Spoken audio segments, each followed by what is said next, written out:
Bonjour, donc on se retrouve pour la correction de l'exercice 18 et 53. Donc sur l'exercice 18, on vous demandait tout simplement de calculer la moyenne à l'aide de votre calculatrice. Donc cet exo 18, je vais essayer de le faire avec la Numworks et l'exercice 53, je le ferai avec la TI 82. Donc dans statistiques, ok, je rentre, donc là j'ai déjà fait, j'ai rentré mes valeurs. Voici ici mes valeurs, voici les effectifs. Si vous vouliez effacer, donc pour par exemple faire l'exercice 18, il vous suffit de vous mettre ici sur valeur et d'appuyer sur OK. Voilà, et on vous propose d'effacer la colonne. Donc, moi, c'est pas ce que je veux faire. Et ensuite, donc je peux obtenir un histogramme, un diagramme en boîte ou les statistiques. Donc les statistiques, elles sont ici. Vous avez toutes les valeurs donc qu'on retrouve. Et ici, on vous demandait la moyenne de mémoire. Voilà. Donc la moyenne, elle est ici. La moyenne, c'est donc 30. Alors, l'exercice 18, oui, c'est pas impossible. Donc, on vous parle ici d'écart type. On y reviendra, c'est notre suite du chapitre. Le minimum, le maximum, l'étendue, c'est-à-dire le maximum moins le minimum. Parfait. Le premier quartile, le troisième quartile, la médiane. L'écart interquartile, donc c'est le 40 moins 21, on retrouve bien 19. La somme de toutes les valeurs, la somme des carrés. Et puis voici. Donc tout simplement, ici dans cet exercice facile, la moyenne, donc c'était 30. Allez, exercice 53. Dans l'exercice 53, je prends la calculatrice ici. Donc je l'allume et puis je vais dans le menu, hop, dans le menu Stat. Donc le menu Stat, il est ici. Voilà, dans Stat, je vais dans Edit, donc je fais Entrée. Et dans Edit, ici, j'ai déjà rentré mes valeurs donc de l'exercice 53. Donc ici, attention, si vous voulez supprimer les valeurs qui sont dans toute la colonne, justement, il ne faut pas faire supr, il faut faire annule. Sinon, vous allez faire disparaître les titres des colonnes, ce qui va vous poser problème. Donc annule. Et puis ensuite, j'appuie sur Stat. Je choisis Calculer, Stat une var, donc le 1, Entrée. La liste, c'est mes valeurs en L1. Freklist, c'est mes effectifs en L2. Si vous avez besoin, là par exemple, s'il y avait écrit L1 et que vous voulez qu'il y ait écrit L2, L2 il est ici. Vous voyez, au-dessus de la touche bleue. Donc pour ça, il faut faire seconde L2. Et ensuite, je fais Calcul. Et là, ça me permet d'avoir X bar, c'est la moyenne. La somme des X, la somme des carrés. Ce petit symbole ici, on en aura besoin, c'est l'écart type, ce 3,12. N, c'est l'effectif total. Puis vous voyez la petite flèche là qui vous dit qu'il y a d'autres valeurs dessous. Et quand je descends, il y a une flèche en haut qui me dit qu'il y a d'autres valeurs au-dessus. Donc le minimum, Q1, la médiane, Q3 et le maximum. Donc ici, dans cet exercice, on me demandait plusieurs choses. Alors que je me retrouve, le 53. Voilà, on vous demandait moyenne, médiane, Q1, Q3 et d'interpréter. Donc c'est parti. La médiane, on a dit, c'est la moyenne, pardon, 5,4 donc normalement. Alors, tant que j'y suis là, je vais récupérer, hop, je vous le mets là. Q1 qui vaut 3, la médiane qui vaut 6,5 et Q3 qui vaut 8 et la moyenne, je me suis marqué 5,4. Est-ce qu'on est d'accord? Oui, alors on dit 5,4.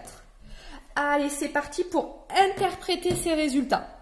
Donc, interpréter ces résultats, tac, tac, tac. Voilà, dans le contexte de l'exercice, tout à fait, c'est ce qu'on vous demande.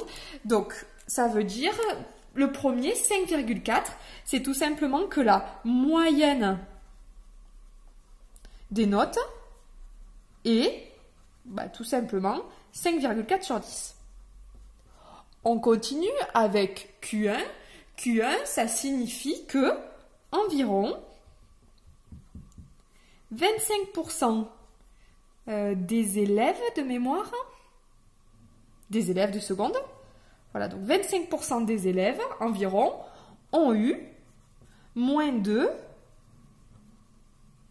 3 sur 10. Ensuite, la médiane me dit que environ 50% des élèves, cette fois-ci, ont eu moins que 6,5. Attention, vous remarquerez que si 50% des élèves ont eu moins de 6,5, ben ça veut aussi dire que 50% des élèves ont eu plus de 6,5. Et enfin, environ 75% des élèves ont eu moins de 8, ça c'est pour Q3. Ça signifie aussi qu'il y a donc 25% des élèves qui ont eu plus de 8. Et là, on prend un élève qui a eu 5,5 sur 10 à cette interrogation. Donc, 5,5, je vous rappelle que la moyenne est à 5,4. Donc, cet élève, on peut dire déjà, voilà, sa note est au-dessus de la moyenne de la classe. Donc ça, il est plutôt content. Il va le dire à ses parents. Mais en fait, quand on regarde un peu ce qui se passe, il a eu 5,5.